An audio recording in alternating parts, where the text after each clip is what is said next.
Winter season तो ना हमें छोड़कर बहुत जल्दी जाने लगा। तो मैंने सोचा कि अब इस जाते हुए विंटर में आपके साथ एक बढ़िया सी आंवला की रेसिपी शेयर करना तो बनता है।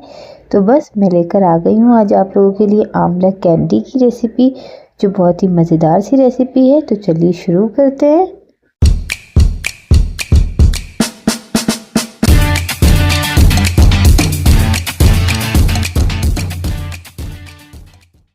अस्सलाम वालेकुम फ्रेंड्स, क्या हाल है। वेलकम है आप सबका मेरे चैनल पर। तो सबसे पहले यहाँ पर आंवला कैंडी बनाने के लिए मैंने 500 ग्राम फ्रेश आंवला लिए हैं। बिल्कुल फ्रेश आंवला है ये, और इनको धो करके अच्छे से मैंने क्लीन कर लिया है। और अब हमको क्या करना है कि इन आंवला को करना है स्टीम। आप चाहें तो इसको बॉयल भी कर सकते हैं, लेकिन मैं यहाँ पर इसे स्टीम करूँगी। तो स्टीम करने के लिए यहाँ पर मैंने गैस को ऑन कर लिया है, और गैस को ऑन करने के बाद एक बड़े से पतीले में यहाँ पर मैंने चढ़ा दिया है पानी। इतने बड़े साइज़ का बर्तन मैंने इसलिए यूज़ किया है क्योंकि मैंने जिस जाली में आंवला रखे हैं वो अच्छी तरह से इसमें फिट हो जाए। तो आप अपने अकॉर्डिंग देख लीजिएगा कि आपका बर्तन किस बर्तन में बिल्कुल फिट आ रहा है, तो आप उस तरह से इसको स्टीम करने रख सकते हैं, या फिर आप स्टीमर का यूज़ भी कर सकते हैं। तो बस इसको कवर कर देंगे और करीब इसको 20 से 25 मिनट लगेंगे कम्प्लीटली स्टीम होकर गलने में। तब तक कि आप इसको स्लो फ्लेम पर छोड़ दें और आगे का प्रोसेस स्टार्ट करते हैं। तो यहाँ पर मैंने एक प्लेट ली है, और इस प्लेट में मैं यहाँ पर ले रही हूँ 2 कप जितना मिश्री। आप चाहें तो शुगर भी यूज़ कर सकते हैं, बट मिश्री जो होती है ना वो ज़्यादा हेल्दी होती है, इसलिए मैंने इसका यूज़ किया है। तो 500 ग्राम मेरे पास आंवला है, तो यहाँ पर 400 ग्राम मैंने वेट में ली है मिश्री, और मेजरमेंट के हिसाब से 2 कप है। तो अब इसको क्या करना है, हमको करना है ग्राइंड। तो ये देखिए मैंने अच्छी तरह से इसका पाउडर बना करके रेडी कर लिया है, और बिल्कुल फाइन पाउडर बन गया है ये। अब इस पाउडर को एक बाउल में ट्रांसफ़र कर लेते हैं।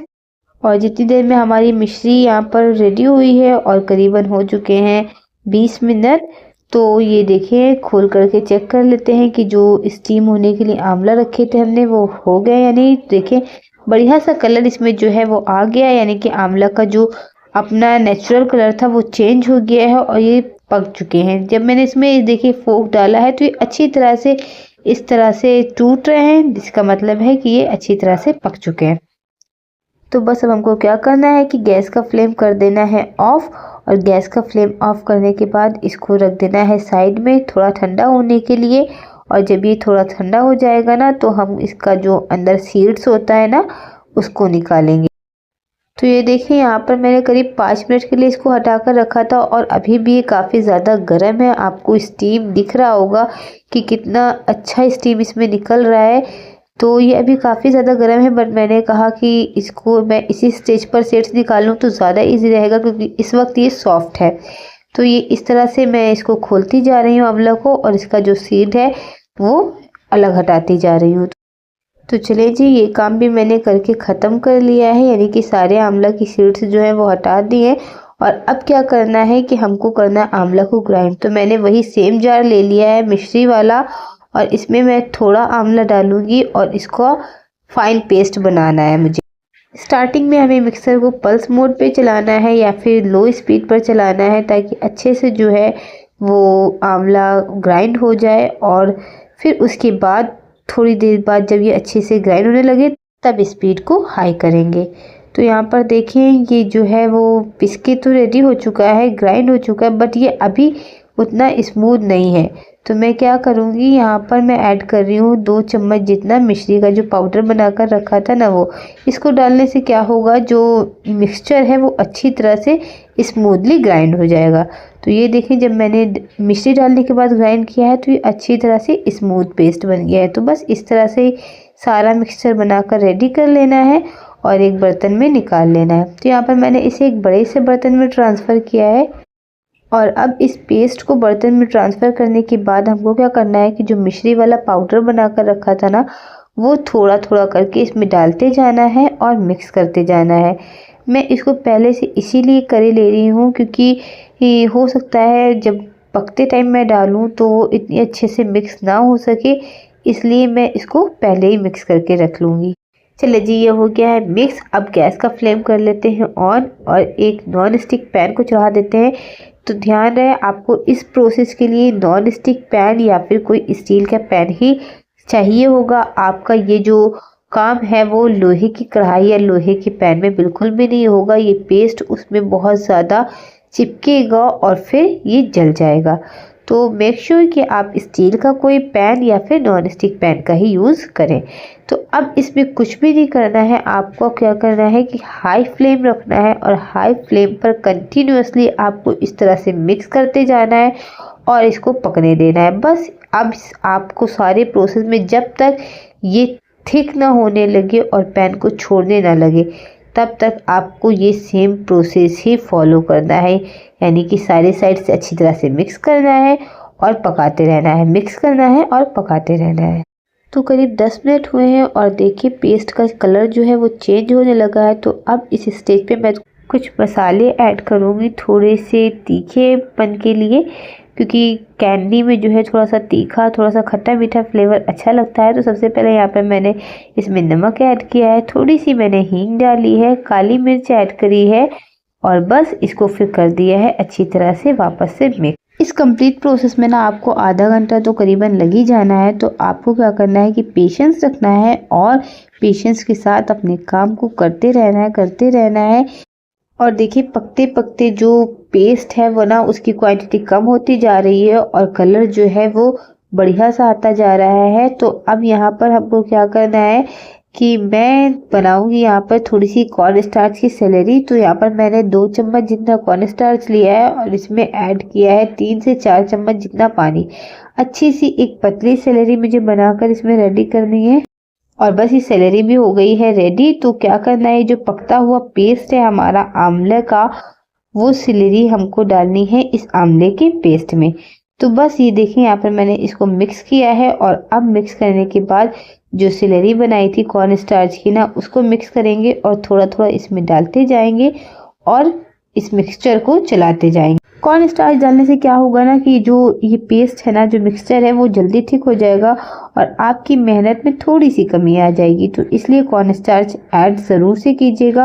और हाँ, कैंडी में भी वो अच्छा वाला टेक्सचर आएगा वो कॉर्न स्टार्च से ही आएगा।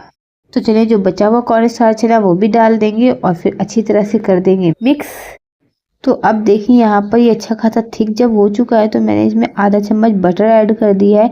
बटर इसलिए क्योंकि इसमें जो है वो थोड़ा सा ट्रांसपेरेंट टेक्सचर आ जाएगा ना, तो आपकी कैंडी को एक बढ़िया सी शाइन दे देगा। तो बस बटर डालकर मिक्स कर दिया। आप चाहें तो इस स्टेज पर घी भी ऐड कर सकते हैं, मैंने बटर ऐड किया है। और अब ये अच्छी तरह से थिक होने लगा है, बट अभी ये कम्प्लीटली पका नहीं है। तब हमको गैस का फ्लेम ऑफ करना है जब ये अच्छी तरह से पैन को छोड़ दे और एक साथ अच्छी तरह से मिक्स होकर घूमने लगे। अगर आप पहले ही गैस का फ्लेम ऑफ कर देंगे ना तो फिर आपकी कैंडी अच्छी नहीं बनेगी, वो फिर चिपचिपी बनेगी और बढ़िया से उसके पीसेस कट नहीं पाएंगे। तो देखिए अब जो मिक्सचर है ना वो फाइनली पैन को छोड़ने लगा है और एक साथ टुगेदर होकर अच्छे से पैन में घूमने लगा है। तो अब क्या करना है, बस इस स्टेज पे गैस के फ्लेम को कर देना है ऑफ और फिर इसको इमीडिएटली ट्रांसफ़र करना है एक बटर पेपर पर। तो यहाँ पर मैंने बड़े साइज़ का एक बटर पेपर ले लिया है और जो पैन का मिक्सचर है ना उसे तुरंत ही मैंने इस बटर पेपर पर डाल दिया। और बटर पेपर पे डालने के तुरंत ही बाद मुझे क्या करना है, इसको अच्छी तरह से कर देना है स्प्रेड। अगर आप इसको फ़ौरन स्प्रेड नहीं करेंगे तो ये एक ही जगह पर जम जाएगा और फिर बढ़िया सा शेप नहीं आएगा। तो मैं इस तरह से इसको स्पैचुला की हेल्प से फ़ौरन से स्प्रेड कर रही हूँ और इसको स्प्रेड करते हुए मैंने इसे एक स्क्वायर का शेप दे दिया है। और अब इसको इस तरह से बटर पेपर से ही कवर करके मैं बाहरी 15 से 20 मिनट के लिए रेस्ट पे छोड़ दूँगी ताकि ये अच्छी तरह से सेट हो जाए। और जब ये सेट हो जाएगा ना तब फिर इसको हम कट करके कैंडी का शेप देंगे। फ्रिज में रखने की ज़रूरत नहीं है, ये बाहर ही अच्छे से सेट हो जाता है। तो लगभग हो चुके हैं 20 से 25 मिनट और ये अच्छी तरह से हो गया है सेट। तो अब इसको जो है हमें खोलना है और खोल कर क्या करना है, इसको देना है कैंडी का शेप। मैं तो यहाँ पर इसको स्क्वायर शेप दूंगी, तो इसलिए मैंने एक नाइफ ली है और उसकी हेल्प से इसको इक्वली मैं इस तरह से कट कर रही हूँ। आपकी चॉइस है, आप जिस तरह का शेप चाहें आप दें। तो ये देखिए एक साइड से मैंने इसको कट करके रेडी कर लिया और ये कितनी ईजिली जो है बटर पेपर को छोड़ रही है और आप इसको जिस तरह से चाहें उस तरह से उठा लें, बीच से बिल्कुल भी नहीं टूटेगी। बहुत अच्छी तरह से सेट हो चुकी है। तो अब इसको मैं स्क्वायर शेप में कट कर रही हूँ।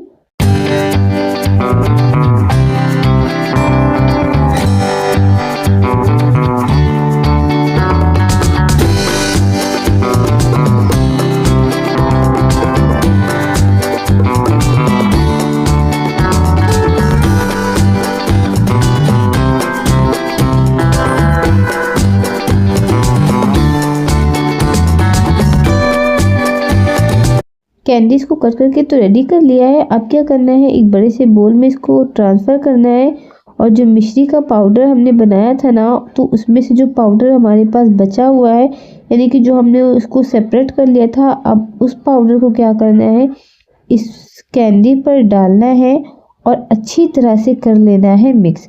वो इसलिए क्योंकि कैंडी जो है वो ऊपर से देखने में भी सुंदर लगने लगे और आपस में बिल्कुल भी चिपके ना। तो बस मिश्री का पाउडर डाल देंगे और अच्छी तरह से इसको हिला कर लेंगे आपस में मिक्स, ताकि जो पाउडर है ना मिश्री का वो सारी कैंडीज पर अच्छी तरह से कोट हो जाए। चलिए जी, तो देखें हमारी कैंडी हो गई है बढ़िया सी बन कर के रेडी। और आप भी इस रेसिपी को ज़रूर ट्राई कीजिएगा और अपने घर में कैंडी को बनाइएगा। आपके घर में बड़ों से लेकर बच्चों तक सबको बड़ी पसंद आएगी, क्योंकि आंवला हेल्थ के लिए बहुत ही ज़्यादा बढ़िया होता है और बच्चे इस तरह से तो खाते नहीं हैं। अगर ये कैंडी बन जाएगी, चटपटी सी कैंडी होगी, तो बच्चे ज़रूर खाएंगे। और आप इसको स्टोर करके किसी एयरटाइट कंटेनर में आराम से फ्रिज में रखकर 1 से 2 महीने तक चला सकते हैं। ये बिल्कुल भी ख़राब नहीं होगी, कुछ भी नहीं होगा। और इसका टेस्ट कैसा है, ये कैसी लगेगी, ये तो आपको तभी पता चलेगा जब आप अपने घर में इस रेसिपी को ट्राई करोगे और खाओगे और अपने घर वालों को खिलाओगे। मेरे घर में तो सबको बड़ी पसंद आई और बहुत ही यमी बनी ये कैंडी। देखिए कितना बढ़िया टेक्सचर है इस कैंडी का। तो बस इस रेसिपी को ट्राई कीजिएगा और मुझे कमेंट में ज़रूर बताइएगा कि आपको आज की ये वीडियो, आज की ये रेसिपी कैसी लगी। मिलेंगे इंशाल्लाह फिर से। तब तक के लिए वीडियो को लाइक कीजिए, चैनल को सब्सक्राइब कीजिए। खुश रहिए, बाय बाय, टेक केयर, अल्लाह हाफिज़।